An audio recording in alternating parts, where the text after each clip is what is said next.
Fantastic. And please welcome to the stage the stars of Fright Night, Anton Yelchin and Christopher Mintz-Plasse. Nice. Hello, sir. All right, man. Have a seat. Nice to see you again. Oh, likewise. Hello. Oh, wow. There's a Mac store right there. Welcome to the Apple Store. Last night, the big I might actually house. just go hang out in the Mac store. Yeah, I know, precisely. Why am I so loud? Move it away from the mouth and we might be all right. So, guys, this was one of my favorite horror movies growing up. But you weren't even born when this came out, which makes me feel really, really old. But were you aware of this movie at all before you signed on? No, I hadn't heard of it until I got the script sent to me, and then when I got the part, I went out and bought the movie and watched it. And same for you? Same here, yeah. Yeah, same here. And what do you think? I loved it. I think it's a great film. Yeah, I still love it. I didn't love it and then have now since stopped loving it. No, I love it. I think it's... Loved it just once. Yeah, just once. just the first time. It was, I think it's a great film. I think it's so intelligent and well executed, and it's great. But this is a remake that has lots of... The original has lots of room for improvement, and this remake, draws in that room, would you say? Yeah, the original was awesome. It was very kind of 80s and campy in its own way, and there were some things that might not have worked now, so we just kind of modernized it and reimagined it. And can you talk about who you play in the film? I play Evil Ed, who is best friends with this man and becomes very evil halfway through the movie. That's a spoiler, by the way. Yeah, they know the original. And Anton, who do you play? I play Charley Brewster. I keep forgetting that if I turn my head, it comes with me. So I can I play Charley Brewster, who is his former best friend and doesn't believe him when he says a vampire moves in next door, and then when he does, has to deal with all this shit. You become a fearless vampire killer during the course of this film. Yes. Do you fancy yourself as a fearless vampire Oh, killer? totally. Totally. It's an interesting relationship between the two of your characters as well, because it's a friendship that's very fractured at the beginning of the film. Can you talk about that? Yeah, it was just, it starts off with my character. In the original, it was his character that realized there's a vampire next door. But Marty rewrote the script, or she wrote her own version of the script, and in this one, my character now knows that Colin Farrell has moved in next door and he's a vampire, and he doesn't believe me. And I've kind of loved the nerdy stuff my whole life, and he loved that with me, but now grew out of it and has a girlfriend and he's better friends in a way, and I know, I just dissed myself. Yeah, they're definitely better. Yeah, he just kind of moved on, and I stuck with the nerdy stuff, and he got older, he grew up. And there's a bit of friction there between the two of you. Yes. Yeah. And I think we'll see that we have an exclusive clip for you guys. It's quite a long clip. Nice. If you, it's a scene in which Evil Ed tries to explain that Jerry is a vampire and has moved next door to Charley. So let's take a look.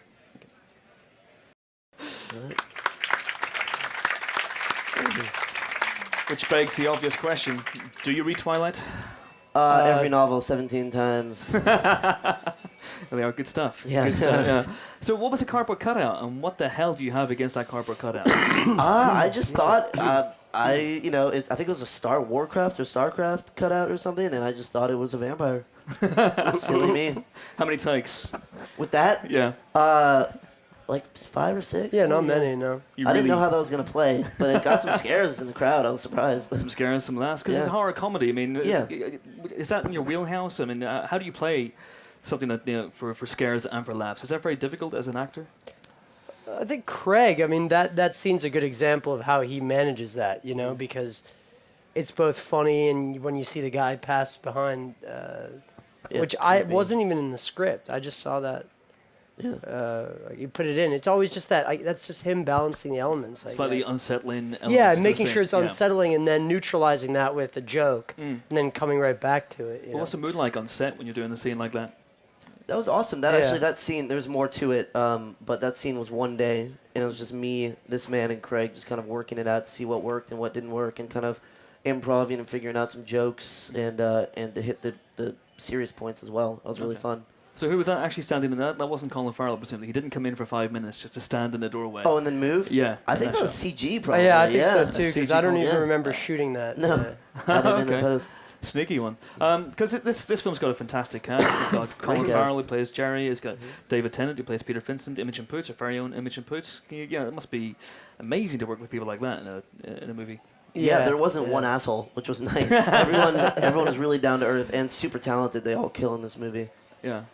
Anton, can you talk about working with Colin? You get to work with Colin. Yeah, he's great. I mean, he's so smart and funny and cool, and watching him create that character was such a blast because he just, you could tell he was having such a good time, and it's so much fun to watch him, and the things that he was doing are so exciting and cool and charactery, and it was great. I mean, I had a great time. Same thing with David. It was like all the little things he did to create these huge characters. I mean, they're so out of control, but somehow they work perfectly, you know, and they're just watching them have fun with that and play with that was really great. They're very showy roles, Peter Vincent and Jerry, and even Evil Ed. Very, very showy roles. I mean, as Charley, how do you keep him interesting and not just a straight-laced hero? You have to give him edge and depth. Well, I think Marty wrote that into the script, you know, because he does have a very specific arc, you know, and he does suffer quite a bit.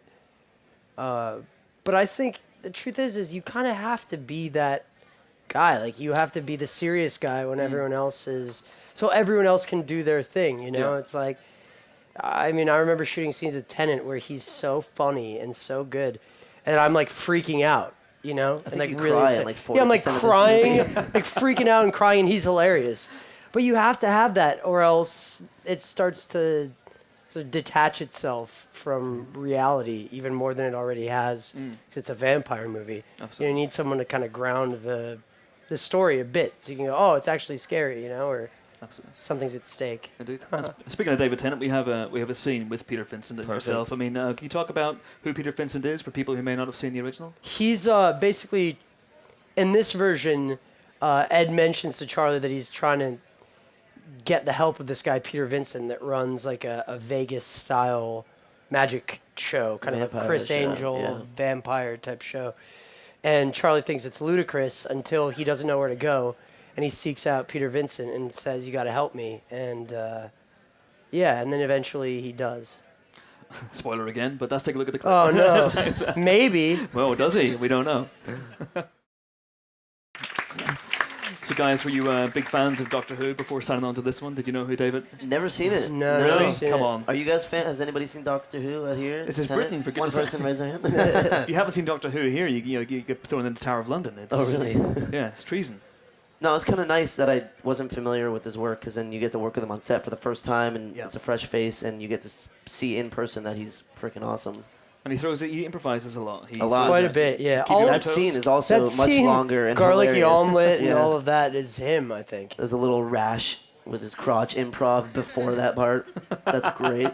So the script is like maybe half a page long, and then you're, Yeah, and then you're Yes. going, The script was a paragraph. checking, what's he saying? What's going on? It's also got fantastic, we mentioned Colin Farrell, who plays Jerry as well, and can you talk about working with him? Because it's a fantastic role. It's very different from Chris Sarandon's interpretation of the role. I mean, he's great. It's like he really created this primal, vicious creature that simultaneously you believe has the ability to lure people in as well, because he's he's creepy but charming at the Very same charming, time, you know. yeah. And I noticed, I mean, the first day we shot a scene with him on the lawn where he's fixing a sprinkler, and he'd take these awesome pauses that like they cut really well, Like but they're awkward just stares so and- awkward, like because you realize later he's hypersensitive all the time. He's just studying them, dude. So he's studying them Yeah. like an animal would, you know, and the smell, like he did a lot of smell. It's great. I mean, it was just so much fun to watch an actor do stuff like that. Just Absolutely. And Chris, you may have play let the around. cat out of the bag that Ed turns evil at some point. So did you Yes. study Colin in terms of his movements and how he works as a... No, a I vampire? kind of, because Evil Ed, it would be the perfect vampire because he's so into that kind of stuff. Like, he's into Dungeons and Dragons and mythology and vampires. So, like, I feel when he turned into a vampire, he was like, fucking finally, I get to be something so badass. And he was kind of his own crazy vampire. Okay. But that's as far as we're going to go spoiler-wise. Sure, But sure. we do have a very quick scene. This is where Jerry tries to break into the house. But, of course, vampires can't enter a household unless they're invited. So how do you get around that? Let's take a look. Clever.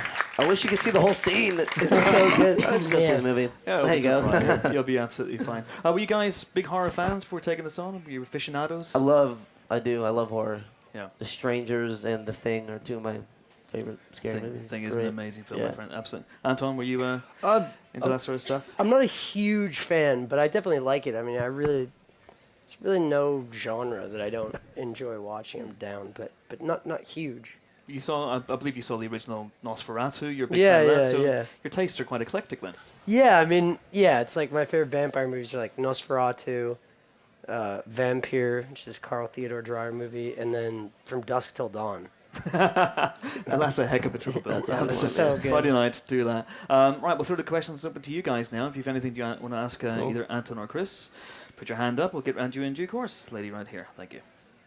Hello. I've actually seen the film twice. Nice, I really wow. enjoyed it. That's a And good I'm a sign. huge fan of the original, so I was a little bit worried, but But you saw it twice. That's it's awesome. Yeah, Thank I you. did. Firstly, I just wanted to ask, I saw an interview with you, Anton, when you mentioned there's a scene in the film with some fire, not the one we just saw, where you mentioned how you did it. Was that true, or is that interview lies? Did you actually? No, it's see that true. scene? And could you Yeah. describe it for other people? But this could just be another interview lie, couldn't it? It could be. I could be No. screwed here. No, it's true. We basically, because there's a scene where Charlie gets set on fire, and basically you put on all these layers of these long johns drenched in this ice gel. And it feels like when you jump into really cold water and you can't breathe, it just takes your breath away. That's what it's like, except for like half an hour, because you just don't climatize. You're just freezing the whole time. And they pour it down the front of your pants, back of your pants, front of your shirt, back of your shirt. And then you stand around waiting. Then you put on your wardrobe that's also drenched, and you put on another, a larger size. And then you just wait for them to light you on fire. And then once you're on fire, it feels so good. Because you've been so cold for like 40 minutes at this point. Then now you're on fire and it feels great. I mean, that's why they do it, you know. It was a lot of fun. I really, really dug it. Because you just look and you're like, your arms, huge flames. It's great. Needless to say, do not try this at home. Yeah. I think. Chris, you did your own stunts. We just saw the cat flap scene. Yes. How was that? I did crawl through that. I'm a very skinny man. And I climbed over a fence in this too. I hopped over Wow. a fence 12 times. Were you on fire at either point? No. Well, No, none of that. Maybe next time. Yeah. Anyone else with a question for the two guys? Anyone? Don't be shy. There we go. Right in the front row. Here we go. Oh, 1, 2. Hey guys, wonderful to have you here with us. We heard David Tennant describing a cornucopia of ways of dispatching vampires. I wondered if you could maybe share your weapon of choice for taking care of one of the evil undead, and particularly in this film, if there was one thing, Anton, that you maybe got to use against Jerry that you were especially pleased to get your hands on. Well, David in the film has a gun that was a shotgun. World War One, right? Yeah, a World War I shotgun that was just an insane weapon. I mean, I don't know. That thing was crazy. I mean, it had holes in the barrel, and it was, very World War I like, which I loved. I mean, it was just such an interesting piece of equipment, There's a crossbow.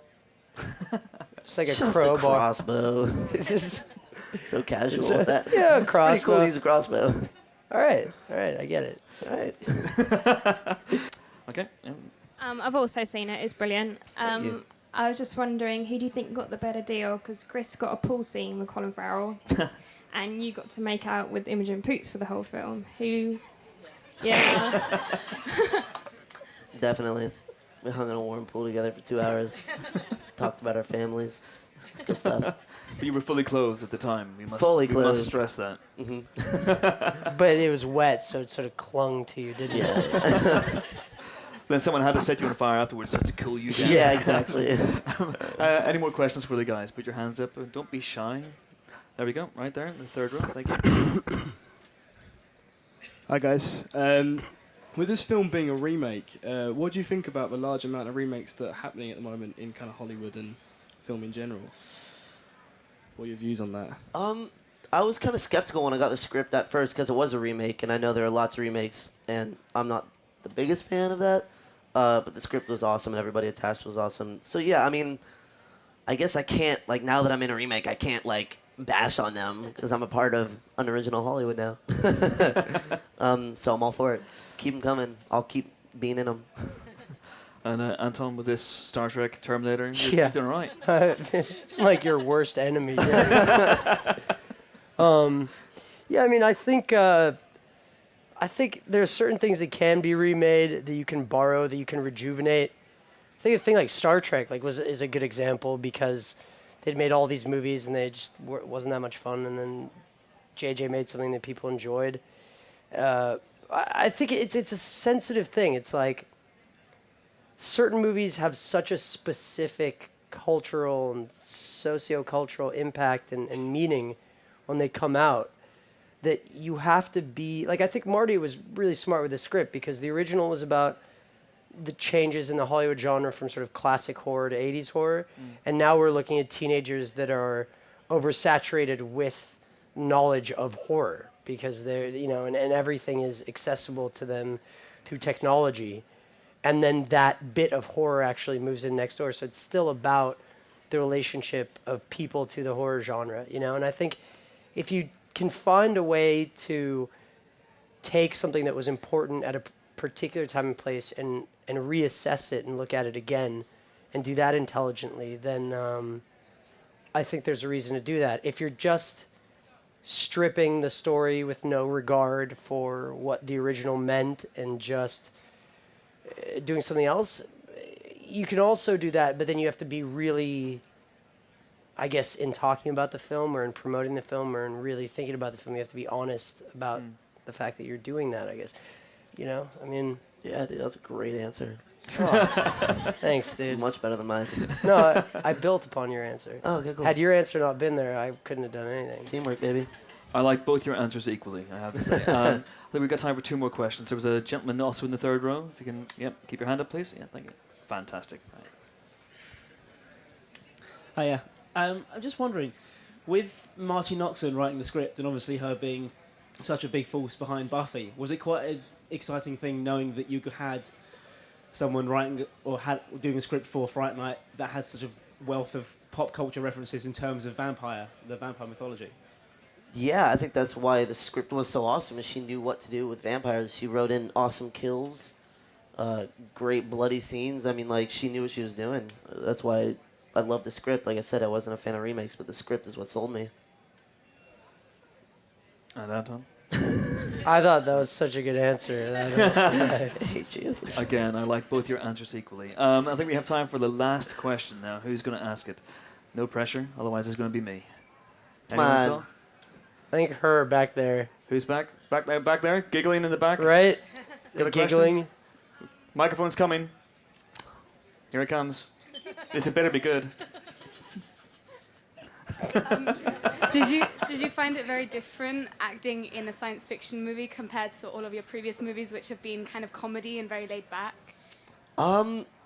Yeah, Craig, he directed me much more toned down and more serious. He let me improv and have some funny moments, but it was fun. I haven't gotten to work with someone like Colin or yourself. You're very fantastic.